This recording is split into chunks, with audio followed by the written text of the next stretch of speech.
Well, welcome back. We are at our tutorial city for more of our beginner's guide to SimCity. In our last episode, I paused because I wanted to just take a moment and talk about how important it is to slow down, take your time when working with a city.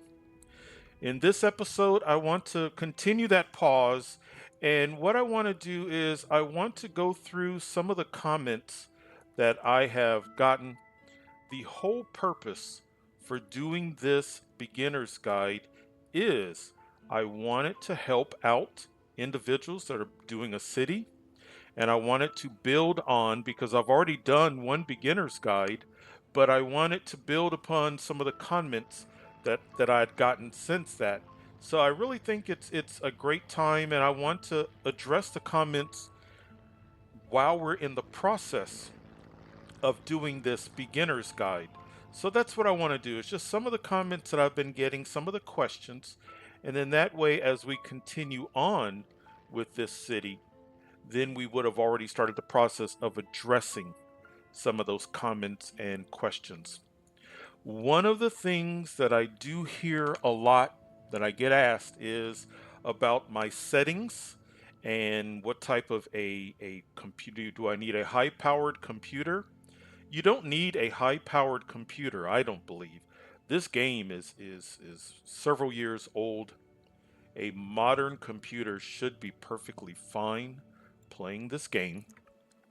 When I go to my settings and I go to graphics, you'll see that I am playing this game at medium. So I am not on a high or ultra setting. This game looks wonderful at medium. It's the way I've always played it. I think one thing that helps me is there are filters, and the filter that seems to give me the richest look is the warmer filter. So medium settings on warmer is something that you may want to give a try. The other comment that I got, a player was in the process of getting their city started and appeared a lizard, and the lizard destroyed their city. they they weren't prepared for it, and sometimes that can happen early on in a city. And somebody even commented, "Hey, where are your disasters?" If you click on gameplay, come down to disable random disasters, you can turn disasters off. And then that way you have control over when or if disasters take place. So just know, click on gameplay, go to disable random disasters. While we're on the gameplay tab, you can hide speech bubbles and thought bubbles. If you're playing the game, let's go back to resume. If you're playing the game and those are enabled all throughout the city, you will see what looks like little bubbles, and those are bubbles of people thinking things or wanting to communicate to you. That's fine on the early stages if you're still learning and you're still trying to figure some things out. But to me, it takes away from the look and feel of a city if all I see are speech bubbles. So that's number one. The other thing that I noticed, I got word from some individuals who were talking about the fact that they don't understand hazmat fires. Let's talk about that. So, your industry, just like residential, just like commercial, your industry can go through different levels of density, and it's based upon your roads. So you can have low density streets, and if you've got low density streets, you've got low density industrial buildings. If you've got medium density streets, you've got medium density industrial buildings. Low and medium density industrial buildings, if they catch on fire, just like the rest of your city, if they catch on fire, a standard fire truck can put the fire out. If you upgrade your road to high density street or high density avenue or high density streetcar avenue, and your industrial building upgrades to high density, if and when your industrial building catches on fire, it will not be a normal fire. It will be a hazmat fire. A hazmat fire cannot be dealt with a normal fire station. You would need not only a large fire station, but after you place the large fire station, you would need a hazmat garage in order to deal with those fires. And unlocking that requires doing research at a university. So just know, if you upgrade your roads in your industrial area to high density, you're going to get high density factories. And those high density factories, when they catch on fire, those fires are going to be hazmat fires, and they cannot be put out with a normal fire truck.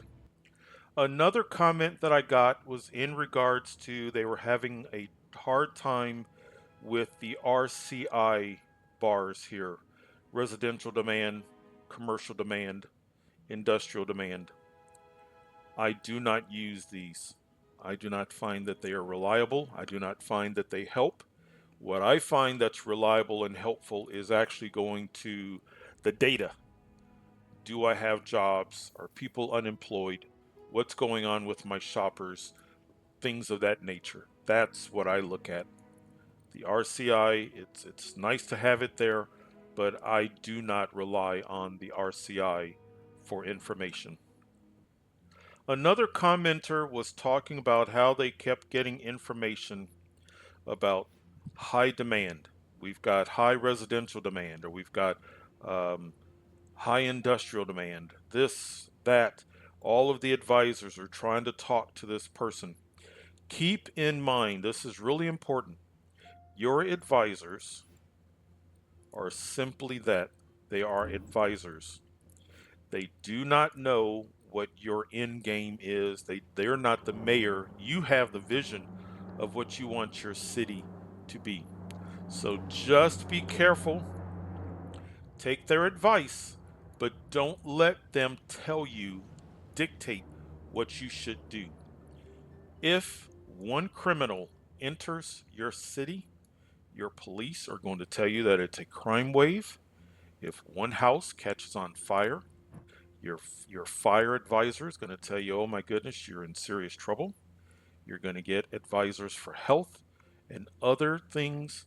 In some instances, they are going to go into panic mode when it's not worthy of panic mode. So you are the one who's in charge. Use their advice, see what they're saying, but the decision on what to do should ultimately be up to you. I got a comment from a viewer, actually a question about signs. What is the purpose of signs? Are they important? Really, what it comes down to, if the sign costs money, then that sign actually serves a purpose. So, this sign at the Pro Stadium not only costs money to put it down, but it has an hourly rate. This sign is going to attract people. It tends to be tourism related. This tourism sign, 100 simoleons an hour, it is going to attract low wealth tourists and medium wealth tourists. The Funshine, the park sign, 50 simoleons an hour, it's going to attract low, medium, and high wealth.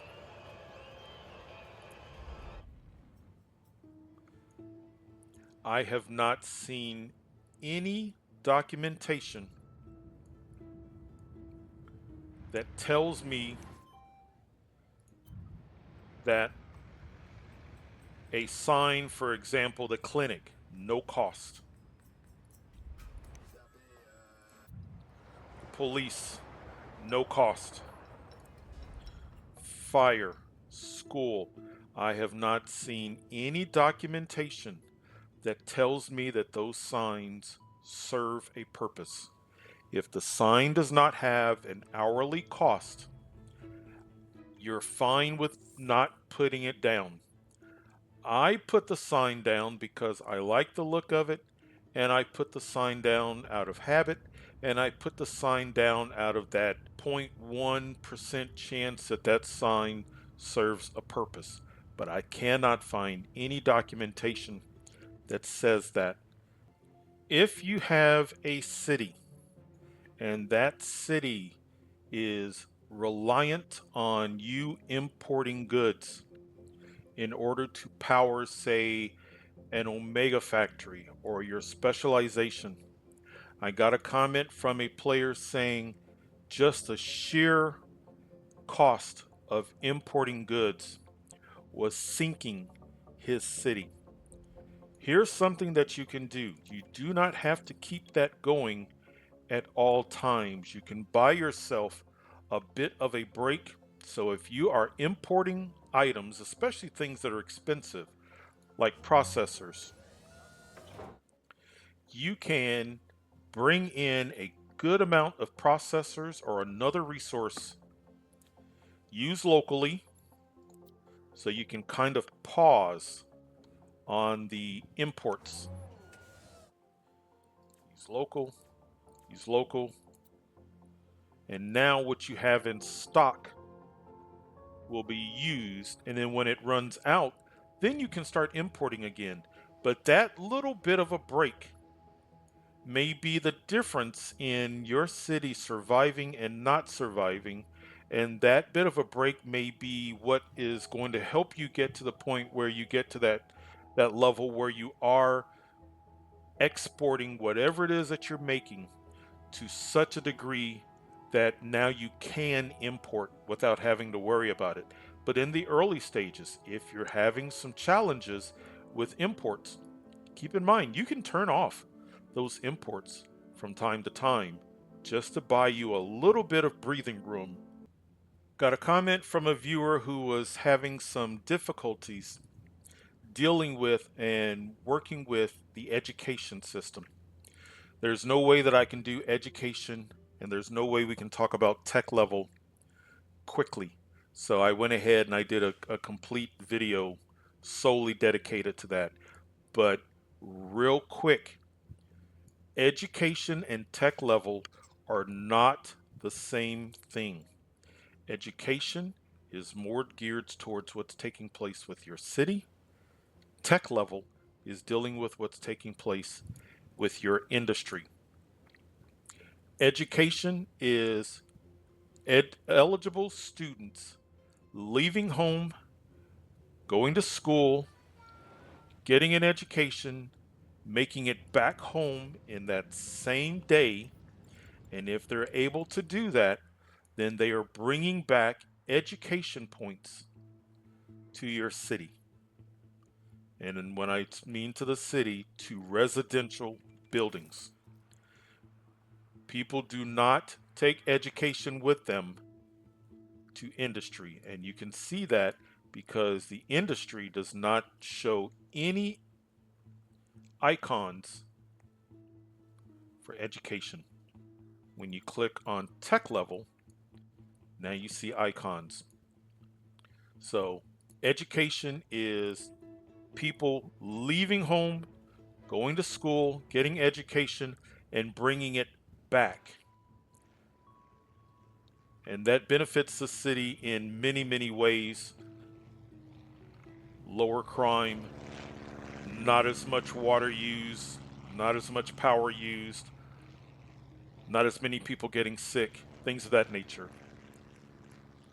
Tech level is how technologically advanced your factories are.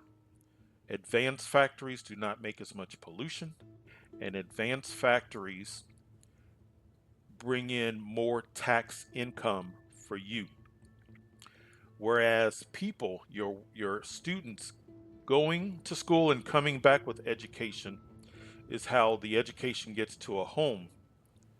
Think of tech level more like you would think of power and water flowing through the streets to different locations. As students go to college or to university, only college or university, not grade school or high school, as students go to one of those two, their tech level starts to expand out from either a college or community college, just like power would flow out from a power plant. It flows out to the industrial area. At the end of the day, when college or university is shut down, the tech level starts to go down, and then the following day, it goes back up again. That is an extremely brief way of explaining it. By the time this video goes up, more than likely, an education slash tech level tutorial dedicated solely to that will will have already been released, hopefully. Another viewer was talking about how they have traffic issues once their population goes over 100,000, and they were asking me to take this city over 100,000 so that they can watch how we deal with traffic. I have created a copy of this city. Even though I hadn't really thought about taking this city over 100,000 and it was just a tutorial, I think we're going to give it a try. We do have some extra land, but I've made a copy of this city so that one version of this city can serve for more beginner's guide, and then the other one we will start the process of taking this city over the population of 100,000, or at least we will give it an attempt. But that's going to be a separate video, but I at least wanted to address that I saw that comment, and that's something that we're going to be working on. I've also seen some comments where individuals say, well, they get the city up to a certain dollar amount and they basically kind of do a fresh start and demolish everything. I'm going to let you know that doesn't always work. And I've seen some comments where people say, yeah, I gave it a try. It didn't work. To me, it makes more sense. Go ahead, get your first city up and running. However well things are working out, get the first city up and running, make some funds, and then expand out and send funds to another city plot. And that is a matter of just clicking on the city plot that you want to send funds to, click on gift, and send the funds. If you're trying to send funds from one city to another and you're unable to, it may not be you. Not all cities are connected. So, this is one of our larger 16 city regions. If I click on gift, there are some cities where it allows me to send the gift. There are other city plots where it says no connection to that city. Select another city to gift resources. So if you do this, you might think to yourself, okay, what am I doing wrong? I want to send money from here to that city. You may not be able to. What you may be able to do is find another city in which you can send it. So it may be where you send money to this city, log into that city, and then send money to that city. But just know, not all cities are connected. So you may get that notification and you may think that you're doing something wrong. You're not doing something wrong. It's just that not all cities are connected. I have been told several times, hey, Leonard, Why don't you have your water pumping station close to your sewage treatment plant? The sewage treatment plant will convert sewage dirty water into clean water back into the ground. And that is true. That is a great tactic. However, just know that you have to keep an eye on it. If something goes wrong with the sewage treatment plant, power loss, not enough modules, then it will dump dirty water into the ground. And if you're not keeping up with it, your water pumping station will pump up that dirty water. That's the reason why you don't see me place the water pumping station close to the sewage treatment plant. But it is a wonderful strategy. It's sound. It does work. I just, from experience, I have had some issues with it, but just know you're more than welcome to do that. But those were some of the most common comments, questions that I have received. If you have more comments or questions, please feel free to leave them and I will address them as well. The other thing that I'm going to do is, in addition to this beginner's guide to SimCity, I have entire tutorial playlists that have been created that may answer your question, and there are some subjects that we go into in even greater detail than this playthrough of building a city. So as this video ends, you're going to see in this portion of the screen and this portion of the screen, you're going to see those two playlists. One is going to be called um, SimCity 101, and the other one is going to be called Understanding SimCity. And those, I highly recommend that you take a look at those as well. There may be a video or two or three that answers a question that you have. Or if you have a question in the future, you can consult that as well. But otherwise, that concludes this video. We're going to be moving on to more of our beginner's guide to SimCity. But yes, you're going to see two playlists, and those playlists are going to be SimCity 101 and Understanding SimCity. Have fun, enjoy the game, and we will see you next time.